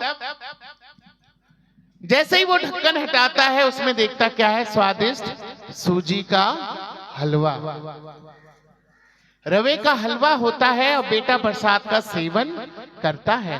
राजा बेटे को गोद में बिठाकर छाती से लगाकर रोने लग जाता है और उसके आंसू निकल पड़ते हैं। वह तारा के पास आकर कहता है, तारा मेरा घोड़ा और बेटा दोनों मिल गए, यह चमत्कार कैसे हो गया? तारा कहती है, राजा जी यह चमत्कार नहीं हुआ, तुम्हारे मन पे छाया मोह और दिमाग पर छाया अहंकार मिटा है। तुमने घोड़े का शीश नहीं काटा बल्कि अपने अहंकार का त्याग किया था, और बेटे का शीश नहीं काटा बल्कि तुमने अपने मोह का त्याग किया था। राजा कहते हैं, मैं आज माँ जगत जननी कि शक्ति दर्शन के अभिभूत हो गया। चलो माँ का स्मरण करें। तारा कहती है राजा जी माँ से अपने किए अपराधों की क्षमा मांगो और अपना यज्ञ संपूर्ण होने वाले पर यश का तिलक किया जाए। पंडित जी एक कटोरी में तिलक घोल लें और सबको यश का तिलक अभी लगाएं थोड़ी देर में। और ये सीधा नहीं लगेगा, ये ऐसे लगता है, ठीक।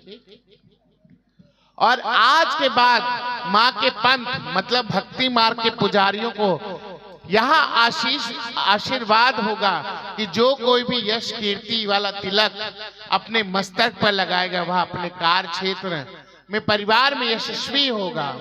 इस तरह माँ की संतनी तारा और रुक्मन के जीवन की कथा को जो जन जागरण में ध्यान लगाकर सुनेगा और उसका जीवन फल सफल हो जाएगा। और इसका श्रवण किए बिना माँ के जागरण में बैठना अथवा भजन पूजन निष्फल है। माँ जगजननी के भक्त संतों की यह कथा पढ़ने सुनने और बताने वालों की भी मनोकामना पूर्ण हो। आओ संपूर्ण अरदास इसके बाद की जाए। बोलो साचे दरबार की जय ओ नीला नीला घोड़ा तेरा हेटला नीला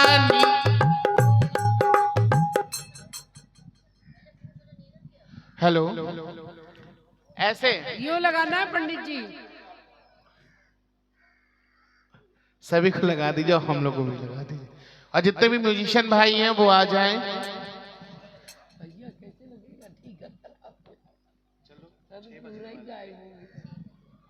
बोल साचे दरबार की जय हो नीला नीला घोड़ा तेरा हेटला नीला नीला घोड़ा तेरा हेटला अरे उसका यवन रचा उसका यवन रचा सुंदर सुंदर बेटा तेरा हेटला सुंदर सुंदर बेटा तेरा हेटला उसका यज्ञ रचा उसका यज्ञ रचा शीश कटा घोड़ साल में आए शीश काट घोड़ काला ओ तारा रानी पंथ बता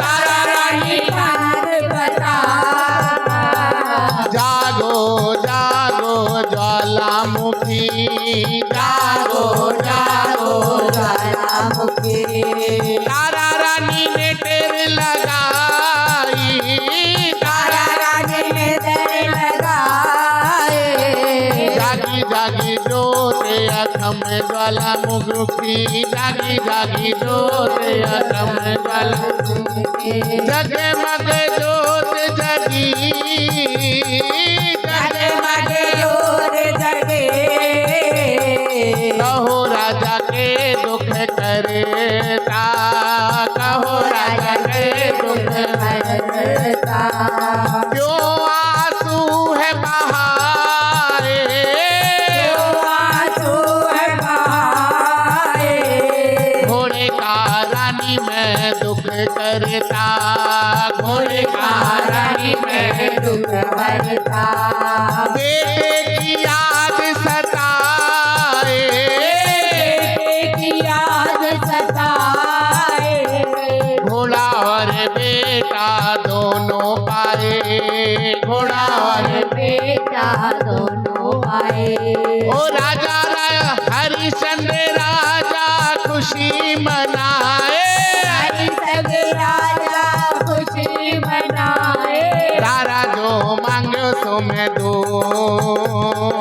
तारा जो मांगो सो और इस जागरण की फेवरेट लाइन मेरी और नीरज भैया अब हमारा यज्ञ संपूर्ण हो गया इसलिए दोनों हाथ रख के एक साथ क्या कहेंगे भैया मेरा यज्ञ संपूर्ण हो गया मेरा यज्ञ संपूर्ण हो गया जयकारा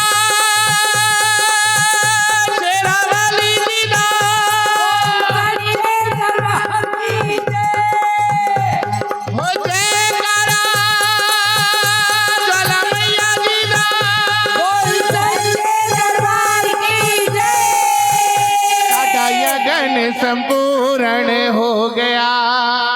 सारा यगन संपूर्ण हो गया हो तेरा यगन संपूर्ण हो गया तेरा यगन संपूर्ण हो गया अरे यश वाला तिलक लगाओ यश तिलक लगाओ यश वाला तिलक लगाओ यश वाला तिलक लगाओ हो साडा यगन संपूर्ण हो गया यगन संपूर्ण हो गया हो साडा यगन संपूर्ण हो गया साडा यगन संपूर्ण हो गया हो साडा यगन संपूर्ण हो गया साडा यगन संपूर्ण हो गया साडा यगन संपूर्ण हो गया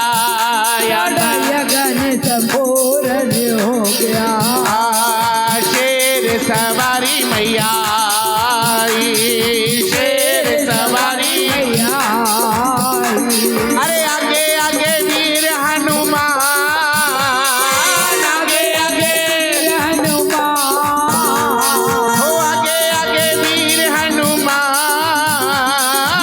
आगे आगे हनुमान साडा यगन संपूर्ण हो गया यगन संपूर्ण हो गया हो साडा यगन संपूर्ण हो गया हो साडा यगन संपूर्ण हो गया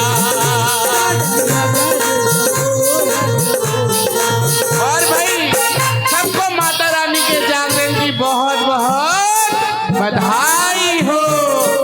आओ जितने लोग भी हैं माँ की संपूर्ण अरदास होगी जिस किसी को भी अपने नाम की अरदास लगानी वो आके अपनी अरदास माँ को दे जाए। उसके पर सिर्फ एक बधाई और एक भजन होगा उसके बाद आरती की ओर हम चलेंगे और संपूर्ण अरदास करते हैं। हम आगे आ जाए कितना कितना कितना भाई बहुत लेट हो जाएगा इनको भी जाना है ना 6:30 तक कर लीजिए होता होता जाएगी ना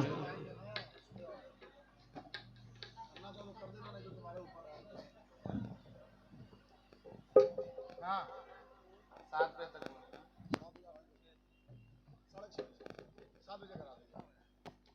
6 बजने वाला ना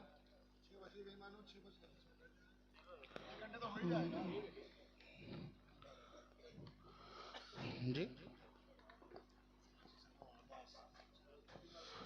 हो तेरे लाल कराए अरदास मैया आ जाना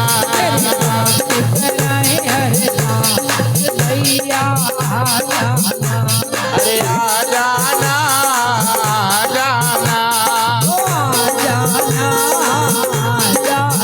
और प्राचीन संकट मोचन हनुमान मंदिर की तरफ से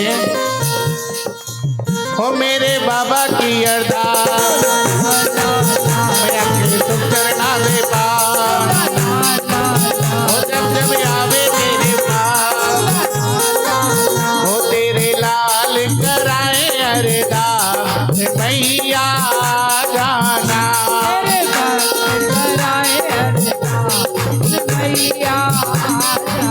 हो माता रानी की अरदास प्यारी आंटी की अरदास शील कुमार की अरदास प्यारी बहना की अरदास दिया बहना की अरदास हो जब जब आवे तेरे पास विधि मिश्रा की अरदास प्यारे परिवार की अरदास हो तेरे लाल कराए अरदास मैया आ जाना